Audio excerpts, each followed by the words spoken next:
जोड़े से आकर कथा के यजमान क्यों नहीं बनते?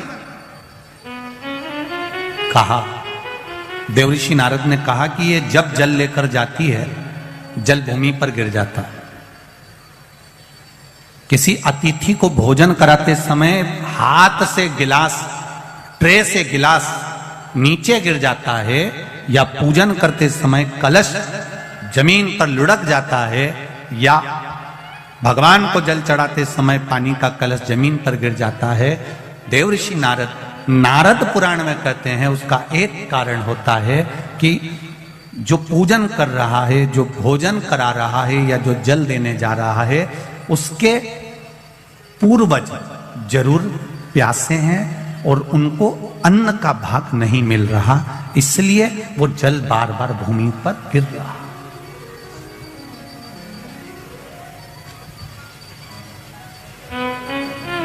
आपके साथ में भी अगर ऐसा होता हो, आप मंदिर में जा रहे हो और पानी लुढ़क गया, कलश छूट गया, गिलास किसी को पानी का दे रहे थे, छूट गया, समझना हमारे पूर्वज, हमारे पितर, हमारे कुलदेव, हमारी कुलदेवी, हमारा स्मरण, कोई प्यासा है, कोई भूखा है, वो हमसे कुछ मांग रहा है, इसलिए हम उसको तो प्रसन्न नहीं कर पा रहे और दूसरे को प्रसन्न करने में लगे। हम कई बार कथा में कहते हैं, आज फिर कह रहे हैं, घर में धर्म पत्नी विराज रही है, घर के अंदर धर्म पत्नी रह रही है, तो कभी भी उससे प्रसन्न होकर बात नहीं करता, और ना जाने फोन पर जब भी बात करेगा तो चेहरे पे स्माइल रहती है। बोलो, जितने लोग बैठे हैं जरा ध्यान से बोलना, और जितने लोग कथा टीवी पर सुन रहे हैं, आप घर के व्यक्ति को प्रसन्न नहीं कर पा रहे और दुनिया को प्रसन्न कर लिया तो उसका फल मिल जाएगा। पितृ घर के दुखी, देव घर के दुखी, कुलदेव घर के दुखी, और आप दुनिया को जल दे रहे, उसका लाभ क्या? तो कहा इसका कोई कारण तो जरूर है, इसका कोई तत्व तो जरूर है, इसलिए मेरे शायद ये जल जो है प्रसन्न नहीं हो रहे हैं। इसका कारण क्या हो सकता है? तो कहा इसीलिए प्रसन्न नहीं।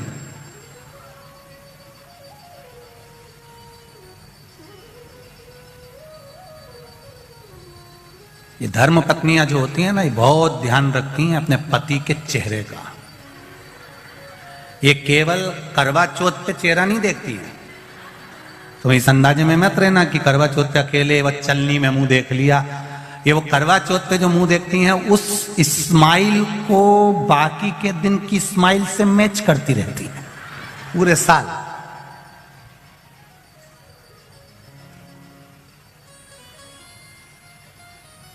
ये देखती रहती है। महाराज, अब चंचुला देवी को मालूम पड़ गया, देवऋषि नारद ने कह दिया जरूर इसके घर के पूर्वज, बिंदु को जल नहीं मिला है, पूर्वज को जल नहीं मिला, जरूर कोई बात है, क्या करा जाए? देवऋषि नारद ने कहा, अब यह बात तो तुमरुका जी बता सकते हैं कि शंकर भगवान पितरों को कैसे संतुष्ट कर सकते हैं, पूर्वजों को कैसे संतुष्ट कर सकते हैं? वह हाथ से पानी गिरना कैसे बंद हो सकता है? जल का पात्र ले जाते समय गिरना कैसे बंद हो सकता है? वो कैसे बंद हो सकता है? ये तुमरुका जी कर सकते हैं। तुमरुका जी ने चंचुला देवी को देखा, चंचुला जी कहती है मुझे कथा करवाना है, आप कुछ भी करो, पर देव ऋषि नारद कुछ बताओ कि मेरे ये भोलेनाथ राजी हो जाए और शंकर पार्वती कथा का रसतत्व ग्रहण करें। अब कहो कुछ। तुमरुका जी ने कहा, चंचुला तुम शिव जी की आराधना तो करती हो, पर कभी तुमने शंकर भगवान पर पंचामृत समर्पित नहीं करा।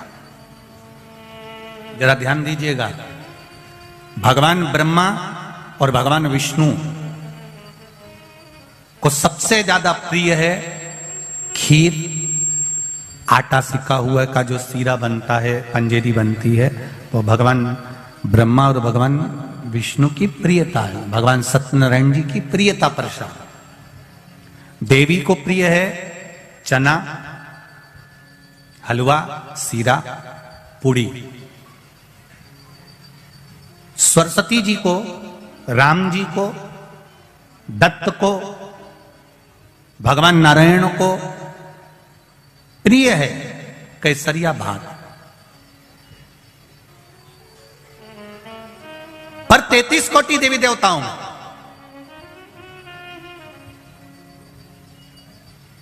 केवल एक भगवान देवाधिदेव महादेव ऐसे हैं जिनकी प्रियता केवल बेलपत्र और पंचामृत। आप जरा अच्छे से समझ जाना, बहुत ध्यान लगाकर सुनना। बेलपत्र और पंचामृत है।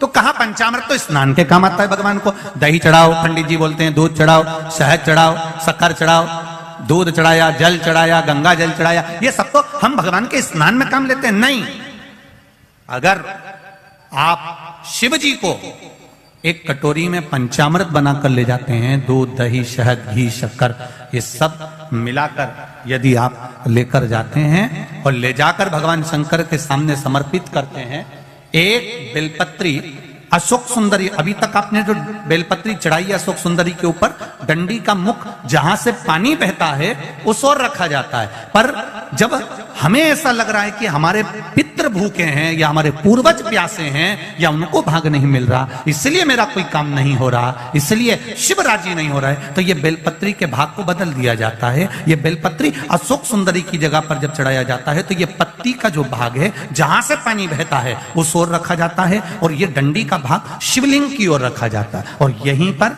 भगवान शंकर को जो तुम पंचामृत बनाकर लेकर गए हो वो पंचामृत चढ़ाया जाता है, और वही पंचामृत थोड़ा सा शिवलिंग पर चढ़ा दिया जाता है। उसके बाद में पितृ पूर्वज जल की आस नहीं रखते, ना भोजन की आस रखते हैं, क्योंकि शंकर उनको तृप्त कर देते हैं, शिव उनको पूर्ण कर देते हैं।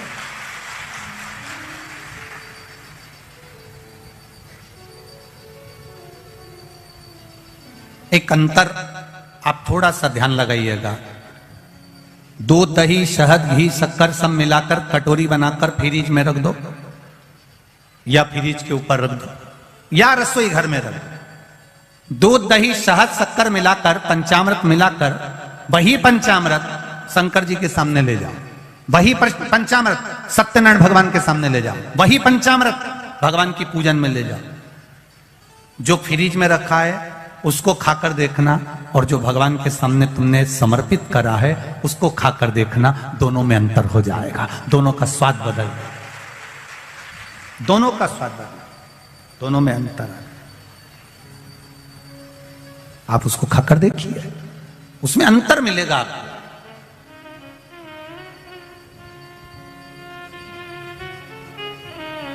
मेरे नारायण के सामने पहुंचा तो भी वो प्रसाद, मेरे ब्रह्मा जी के सामने पहुंचा तो भी वो प्रसाद, माता रानी के सामने पहुंचा तो भी वो प्रसाद है, सत्यनारायण भगवान के सामने पहुंचा तो भी वो प्रसाद है। पर दूध, दही, शहद, शक्कर, पंचामृत जो बना हुआ मेरे देवाधिदेव महादेव के सामने पहुंचा, वो केवल प्रसाद नहीं है, वो औषधि निर्मित हो जाती है, और उस औषधि से शरीर के ना जाने कितने रोग समाप्त हो जाते हैं। मात्र औषधि, रोग मिटाने। कितना सुंदर कहा है प्रसाद का महत्व समझाते हुए हमारे संत, हमारे साधुजन, हमारे गुरुजन कहते हैं, एक बार जगन्नाथपुरी में दुनिया का सबसे ज्यादा भंडारा भोजन प्रसाद, सबसे ज्यादा जगन्नाथ का भात जगत पसारे हाथ, जगदीश में, जगन्नाथ जी में। एक बार माता लक्ष्मी जी के मन में आया कि मैं जगन्नाथपुरी में, भगवान नारायण से पूछा, मैं आई हूं जगन्नाथपुरी में, जगदीश में, प्रभु आप अपनी बहन के साथ हो, आप बलभद्र जी के साथ में हो, आप स्वयं बैठे हो, मैं रुक्मणी, मेरे साथ आप नहीं हो। भगवान ने कहा, रुक्मणी तू जगन्नाथपुरी में रहे, आराम से प्रसाद का निर्माण कर, और प्रसाद बनाकर तू मुझे पवा। भोजन बनाने का काम माता रुक्मणी जी को दे दिया गया, माता लक्ष्मी जी को भोजन बनाने का काम दिया। जगन्नाथपुरी में आज भी जो पंडा होन, रसोईया होन, जो जगन्नाथ जी का भात बनाते हैं, भोजन बनाते हैं, प्रसाद बनाते हैं, आज भी आप उनसे पूछेंगे तो वो यही कहेंगे कि हम भगवान जगन्नाथ जी की अर्धांगिनी है। आज भी अगर पंडित या वहां के जो रसोईया हैं वो भोजन बनाते हैं तो लक्ष्मी जी के भाव से, रुक्मणी जी के भाव से बनाते हैं। अब रुक्मणी जी ने भोजन बनाया, भगवान को पवाया, अब भगवान को पवाया तो भगवान तो भगवान। एक बार लक्ष्मी जी के मन में आया कि अब मैं थोड़ा बहुत रसोई घर में रह ली, थोड़ा बहुत घूम फिर के आती हूँ। अब आपके जैसी लक्ष्मी जी भी थोड़ी देर रसोई घर में काम करती है, थोड़ी देर गच्छी से बाहर जाकर झांकी आती है, फिर थोड़ी देर बाद आई तो मोबाइल उठा के देख लिया। रसोई घर में काम करते करते हेडफोन लगा लिए, फिर थोड़ी देर ध्यान गया तो टीवी देख ली, काम चल रहा है। लक्ष्मी जी ने सोचा चलो मैं बाहर घूम कर आती हूँ। आज लक्ष्मी जी बाहर निकल गई और लक्ष्मी जी पूरी जगन्नाथपुरी में घूम रही है, पूरी जगदीश।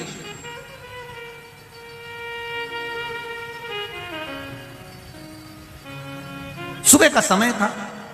लक्ष्मी जी ने कहा आज मैं ब्रह्म मुहूर्त में जाकर देखती हूं कि किसके द्वार सजे हैं भगवान जगदीश के लिए, किसकी यहां प्रसन्नता हो रही है भगवान जगन्नाथ जी के लिए, कौन आदर कर रहा है, जरा मैं जाकर देखती हूं।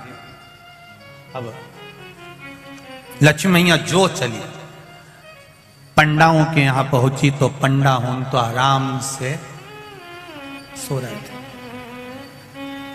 दूसरों के यहां गई तो वो दूसरे भी आराम से सो रहे थे। केवल एक सुबह सुबह झाड़ू लगाने वाला स्वीपर जो था, झाड़ू लगाने वाला जो था लक्ष्मी जी, उसको देखती है कि बताओ ब्रह्म मुहूर्त में उठकर, सुबह से उठकर झाड़ू लगा रहा है, आज तो मैं इसी के घर जाऊंगी। और लक्ष्मी जी सुबह सुबह सुबह सुबह जहां झाड़ू लगा रहा था, उसी के झाड़ू लगाते लगाते लक्ष्मी जी उसके पीछे पीछे चलने लगी। हमारे सनातन धर्म में आज भी शुभ माना जाता है, अगर स्वीपर झाड़ू लगाए और वहां से आप निकल कर चले जाओ तो जरूर कोई शुभ कार्य होने वाला होता है, उसकी सूचना हमारे यहां दी जाती है। लक्ष्मी जी पीछे पीछे चली। अब स्वीपर जो झाड़ू लगा रहा था, सेवक जो झाड़ू लगा रहा था, लक्ष्मी जी उसके घर पहुंच गई। घर के बाहर देखा तो उसकी पत्नी ने 2 कलश सजा कर रखे थे, दिया लगा कर रखा था। अंदर जाकर लक्ष्मी जी ने देखा तो चावल तैयार हो रहे थे, पकवान तैयार हो रहा था। सब देखकर लक्ष्मी जी प्रसन्न हो गई। लक्ष्मी जी के मन में आया आज तो मैं रोज भगवान को भोजन कराती थी, पर आज मेरा मन करता है कि मैं इसके घर में खाकर जाऊं। और लक्ष्मी जी उसके घर में पहुंच गई। लक्ष्मी जी ने हाथ जोड़कर कहा मैं लक्ष्मी, मैं रुक्मणी, मेरा मन है मैं आपके घर में भोजन करूं। उस झाड़ू लगाने वाले की धर्म पत्नी ने कहा वाह वाह मां, बड़ी कृपा करी आपने, आज मेरे यहां प्रसाद खाओगे। हाँ, लक्ष्मी जी बैठकर भोजन कर रही थी, इतने में बलभद्र जी घूमते घूमते आ गए। किसी ने कह दिया होगा बलराम जी को कि सुबह सुबह जब निकलो तो थोड़ा घूमना चाहिए। कहते हैं लोग, ऐसा नहीं कि नहीं कहते, हमसे भी कहते हैं थोड़ा घुमा करो महाराज, जाड़े हो रहे। हम भी प्रयास करते हैं कि सुबह सुबह घूमें। हमने कई बार प्रयास कर कर देखा, हम जब भी घूमने निकलते हैं कोई गाड़ी वाला आकर हमको वापिस छोड़ जाता है। उनको लगता महाराज पैदल चल रहा है तो वापिस। मन हमारा भी करता है कि हम भी सुबह सुबह घूमें। अब बलभद्र जी प्रातः के समय पर घूमने निकले, कोई ने कह दिया होगा भ्रमण करना चाहिए। बलभद्र जी भ्रमण करते करते उसी झाड़ू लगाने वाले के पास सामने पहुंच गए। उन्होंने जो झांक कर देखा, रुक्मणी जी लक्ष्मी जी तो उसके घर में भोजन कर रही है। अब तो बलभद्र जी को क्रोध आ गया। बलराम जी ने सोचा इतने बड़े घराने की बहू, मेरे कृष्ण की धर्म पत्नी, द्वारका के राजा की पत्नी, और भोजन कर रही है, वो भी वहां। बलभद्र जी को क्रोध आ गया, वापिस आ गए। रुक्मणी जी अंदर गई, भोजन बना के लाई। ले आओ जगन्नाथ, पाओ जगन्नाथ। सबसे पहले थाली बलभद्र जी की लगी। बलभद्र जी ने कहा मेरा पेट भरा है, मुझे नहीं खाना।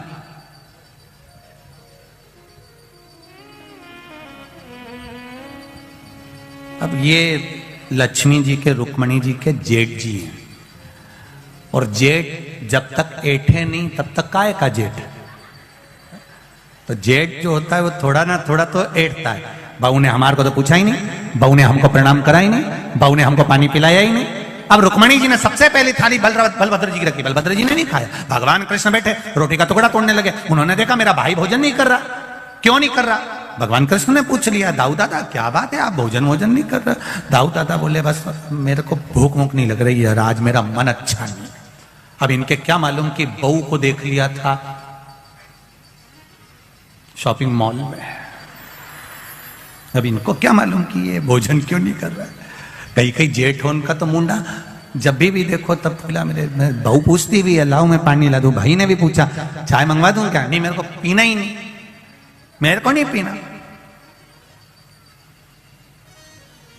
लाओ। भगवान कृष्ण ने पूछा दाऊ दादा सबसे पहले भोजन आप करते हो, अरे आपको भूख नहीं लग रही? नहीं मेरे को भूख नहीं लग रही, मैं भोजन नहीं कर, और इसके हाथ का तो बिल्कुल ही नहीं करूंगा। अब तो कन्हैया को संकट पड़ गई। कन्हैया ने सोचा जरूर कोई बात है, जरूर कोई बात।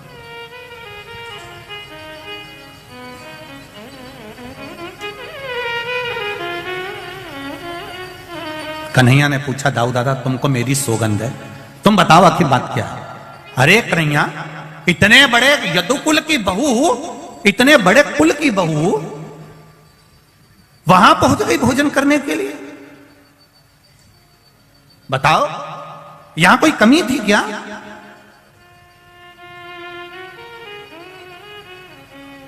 दाऊ दादा मैं भोजन नहीं करूंगा। भगवान कृष्ण से कहा, रुक्मणी जी ने आप तो भोजन कर लो, भगवान कृष्ण कहा मुझे भी भोजन नहीं करना। अब भाई का पक्ष तो लेना ही पड़ता है, नहीं करूंगा।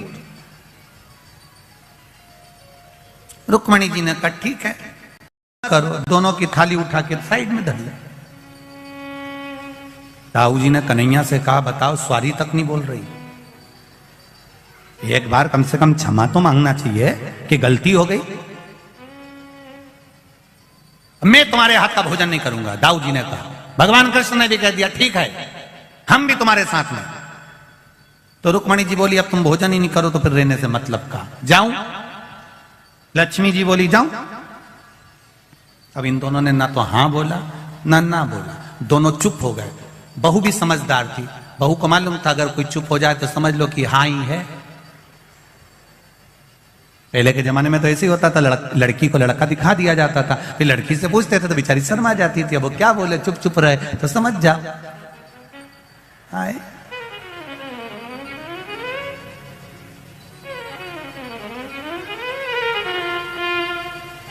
वो तो कहीं कहीं अगर दिक्कत आ जाती है, एक जैसे एक जगह एक नई लड़की की शादी हुई और बेचारा पति को पहली बार लड़की को लिवाने के लिए, बहू को लिवाने के लिए ससुराल आ गया। ससुराल आ गया तो उसने कहा चलो, अब पत्नी ने सिखा दिया था देखो तुम मेरे घर आओ ना तो थोड़े से अच्छे से आना, ऐसे तुम्हें ना हर कभी खेत खलियान जैसे इधर उधर घूमते रहते ऐसे मत आ जा, थोड़ा मर्यादा से आना और बहुत समझदारी की बात करना। मेरे घर के लोग सब पढ़े लिखे, उन्होंने कहा तू चिंता मत कर मैं भी उनसे ज्यादा पढ़ा लिखा। चले गया ससुराल गया तो उन्होंने थाली लगाई भोजन की, उसमें पूड़ी रख दी, पूड़ी रखी तो उन्होंने खाना चालू करा। उसमें अब इतनी सी पूड़ी तो उसके पति को लगा इतनी सी कई काम की, उन्होंने एक ही में भर ली। अब एक ही में जो भरी तो इतने में पत्नी ने भी तुरंत हाथ जोड़कर धीरे धीरे कहा इशारा करके, मतलब दो टुकड़े तो कर लो पूड़ी के। अब इसको लगा कि पत्नी बोल रही है एक की जगह दो दो खाओ, इसने दो पूड़ी एक इस हाथ में एक इस हाथ में दोनों उठा के मुंह में, फिर उठाई इसने तो पत्नी को लगा गजब का पति मिला। इसने तुरंत अपने हाथ को माथे पे ठोका, ये भी समझ गया अब पूड़ी जब भी खाना है तो उसको उठा के पहले माथे से लगाना फिर खाना। उसने वो ही करना प्रारंभ करा। अब इसको समझ। लक्ष्मी जी बोल रही हैं जाऊं, भगवान ना हाँ बोले ना बोले। लक्ष्मी जी उठी, जब मेरा काम ही नहीं है तो मतलब क्या, जा रही मैं तो। पत्नी भोजन बनाए और पति के लिए बनाए और पति नखरे करे कि खाए नहीं, मेरे को तो खाना ही नहीं खाना, तो फिर उसने भी कह दिया मत खाओ ये पड़ा, मैं तो ये चली गई। वो लक्ष्मी जी ने फिर कहा सुन लो मैं जा रही हूं। भगवान कुछ नहीं बोले। दाऊ जी ने कन्हैया से कहा एक बार मुंह से नहीं निकला कि क्षमा मांग ले कि अब के बाद मैं खाना खाने मानी जाऊंगी, नहीं बोले। लक्ष्मी जी चली।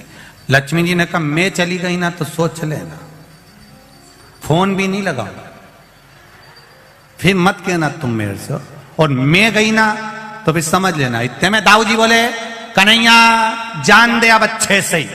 लक्ष्मी जी के में ये चली, जो लक्ष्मी जी चली और जगन्नाथपुरी का मंदिर छोड़ के लक्ष्मी बाहर आई। जैसे ही आई, भगवान के जितने सोने के जेवर थे सब गायब।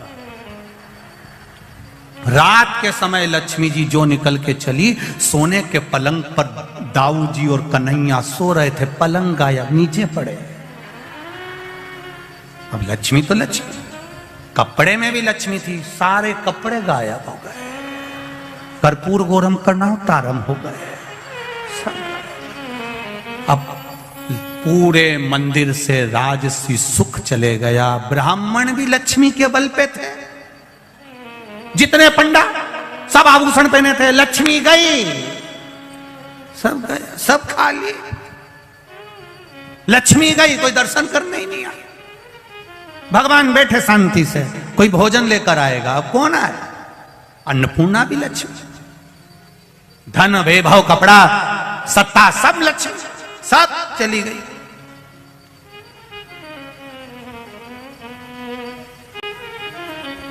दाऊ जी ने कन्हैया से कहा, बड़ी बुरी हालत हो गई रे।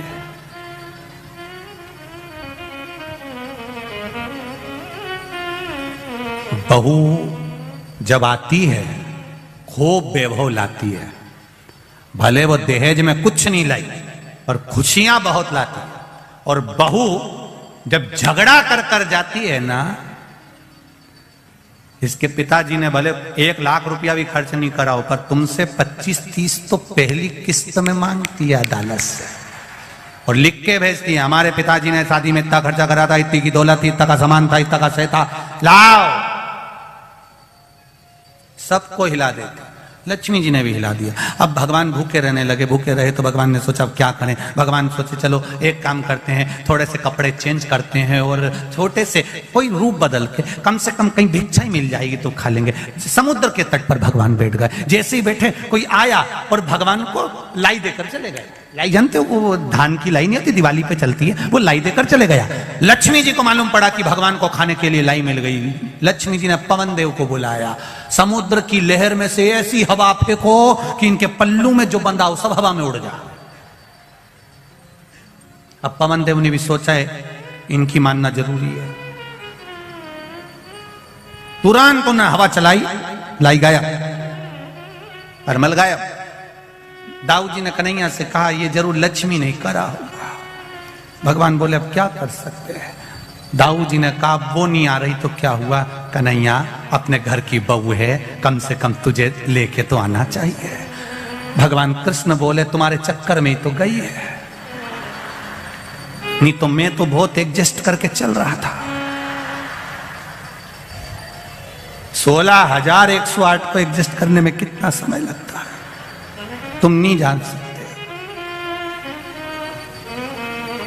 सबको संभाल के चल रहा, परंतु अब जा लेकर आ उसको। ढूंढेंगे कहां पर, ढूंढा उसको, कहां गई, सब दूर ढूंढा। दाऊ जी ने कहा मुझे मालूम है कहां मिलेगी, वहीं झाड़ू लगाने वाले वहीं मिलेगी।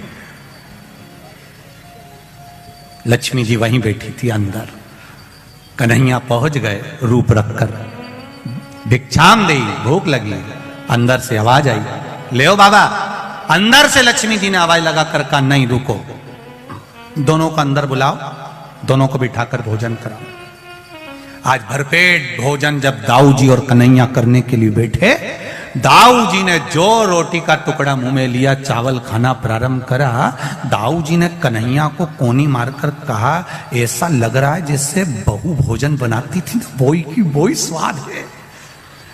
कन्हैया बोले अब अंदर जा भी नहीं सकते, देख भी नहीं सकते कि भोजन किसने बनाया है, फिर भी मुझे लग तो वही रहा है कि उसी ने बनाया है, अंदर बैठी बना रही होगी।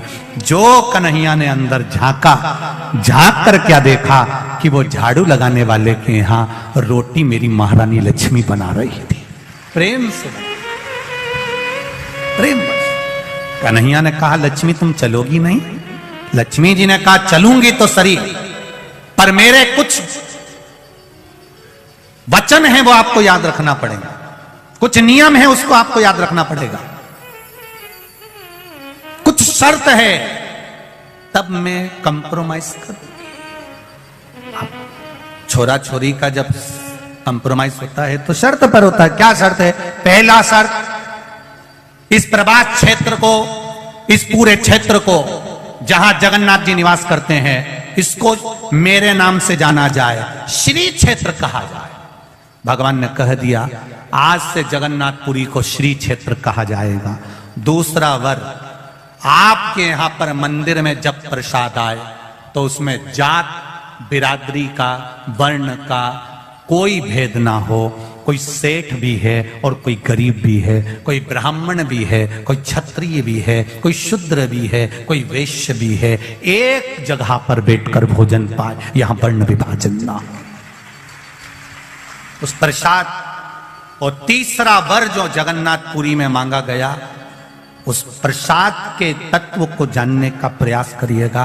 लक्ष्मी जी ने तीसरा वर मांगा, हे जगन्नाथ जी, बलभद्र जी, आप वर दीजिए, आप वर दीजिए। जब जगन्नाथपुरी में जो भोजन का निर्माण होगा, उस भोजन के निर्माण में जो पात्र बनाया जाएगा और जिस पात्र में भोजन बनेगा, उस पात्र के भोजन को आपको अमृत करना पड़ेगा, अर्थात रोग से मुक्त करने वाला भोजन बनाना पड़ेगा। भगवान कृष्ण ने वर दे दिया। जगन्नाथपुरी में जब जब जगन्नाथ का भोजन तैयार होगा, तब तब उस जगन्नाथ के भोजन को जो ग्रहण करेगा, उसके आधे से ज्यादा रोग जगन्नाथ जी समाप्त कर देंगे। उस प्रसाद की महत्वता को, उस प्रसाद की मूलता को जानिए।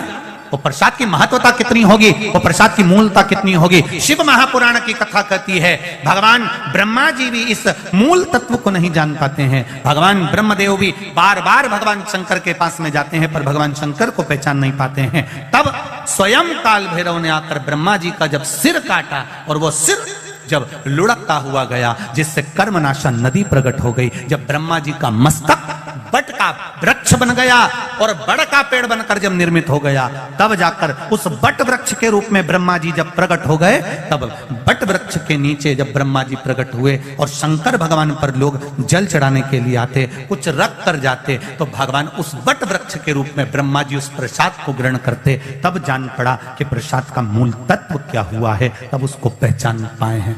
और आपका तो ये बड़ोदरा क्षेत्र,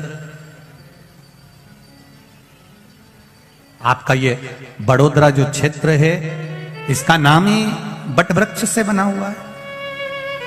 क्योंकि यहां पूरे बड़ौदा में सबसे ज्यादा अगर वृक्ष थे तो काय के थे?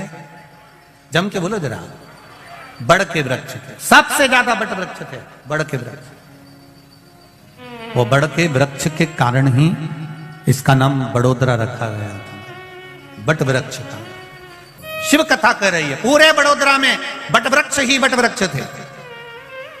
भगवान ब्रह्मा जी का कटा हुआ सिर है, उस शीश से, भगवान ब्रह्मा जी का शीश से बड़ का पेड़ उत्पन्न हुआ। उस बट वृक्ष की भी मूलता हमारे यहाँ शिव महापुराण की कथा करती है।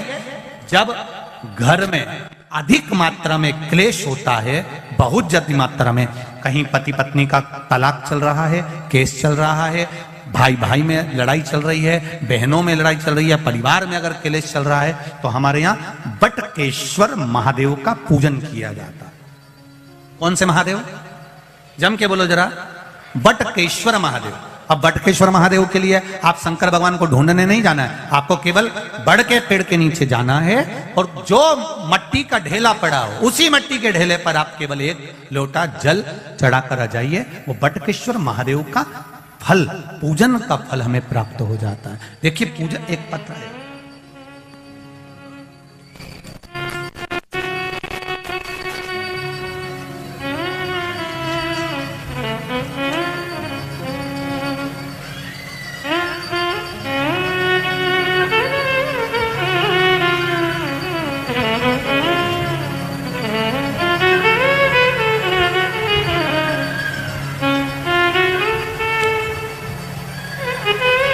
कल्पना सतीश जी पाटिल,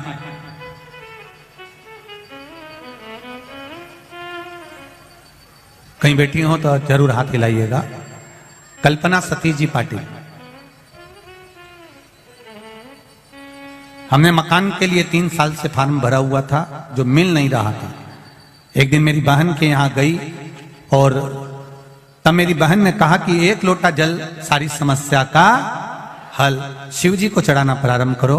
बाबा की कृपा से गुरुदेव, मेरा 3 महीने भी बाबा ने नहीं लगने दिया और मेरा मकान मुझे बाबा ने दे दिया। मैं शिव जी को प्रणाम करने आई हूँ। कल्पना सतीश जी पाटिल, एक पत्र बड़ा सुंदर है, ये भी देख लीजिए। ये अभी का पत्र बड़ा भाव से लिखा हुआ।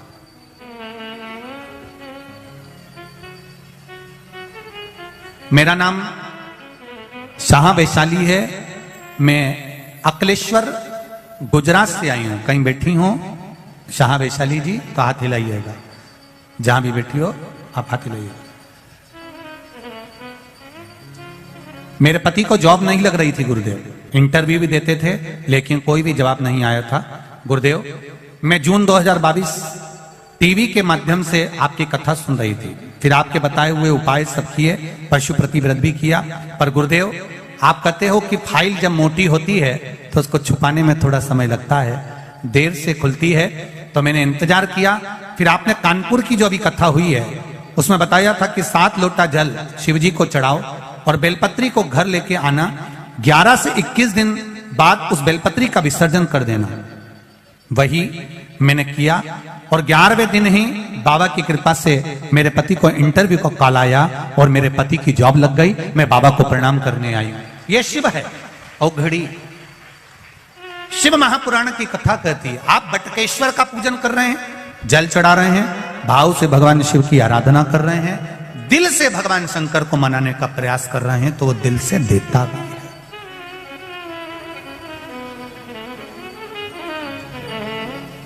अपने स्थान पर बैठकर भगवान शंकर के मूल मंत्र का स्मरण करते हुए आप सभी को आनंद करते हुए भाव भक्ति के साथ में श्री शिवाय नमस्तुभ्यम के मूल मंत्र का स्मरण करें और अपने दिल की बात बाबा देवाधिदेव महादेव से भाव के साथ में करें। श्री शिवाय नमस्तुभ्यम, श्री शिवाय नमस्तुभ्यम, श्री शिवाय नमस्तुभ्यम, श्री शिवाय नमस्तुभ्यम। शिव कथा कर रहे हैं। मान लो कोई हमारा धन लेकर चले भी जाता है, कोई कर्जा हो भी जाता है,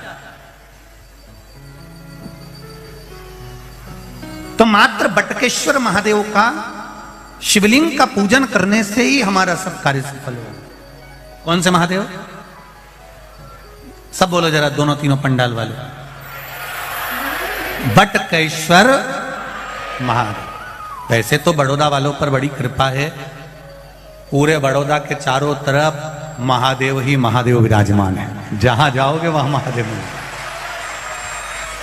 नवनाथ के रूप में बैठे हुए हैं चारों तरफ भगवान देवाधिदेव महादेव।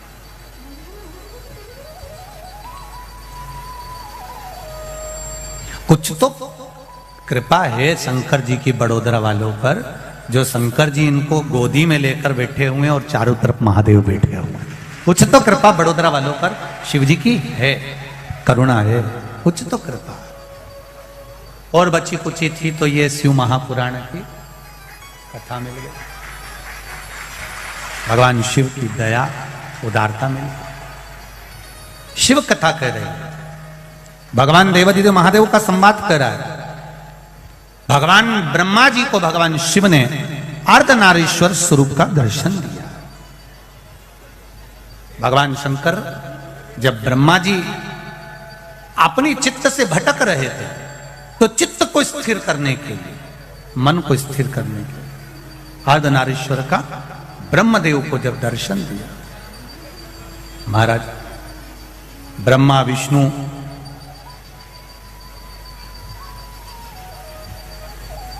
और महेश तीनों के बीच में बात हो रही है।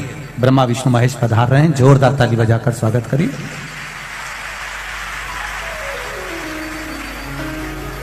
ब्रह्मा विष्णु महेश तीनों के भीतर विचार करा कि सृष्टि की रचना का क्रम क्या करना है। तब भगवान ने अर्धनारीश्वर स्वरूप का दर्शन देते हुए ब्रह्मा और विष्णु ने सभी ने भाव से दर्शन दिया। तीनों की तीनों आपस में निर्णय लेते हैं, ब्रह्मा जी को राजपथ बताते हैं और सुंदर सृष्टि के वर्णन का, विकास का वर्णन किया गया, सृष्टि की रचना का, विस्तार का आनंद सुख दिया गया। ऐसी सुंदर कथा का रसतत्व ग्रहण करते हुए कल पीपल के वृक्ष के नीचे कौन से प्रसाद को चढ़ाया जाए कि वो हमारे पूर्वजों के सुख को प्रदान करे। आंवले के वृक्ष के नीचे कौन सी सामग्री समर्पित करी जाए जिससे धन की वृद्धि का भाव बने।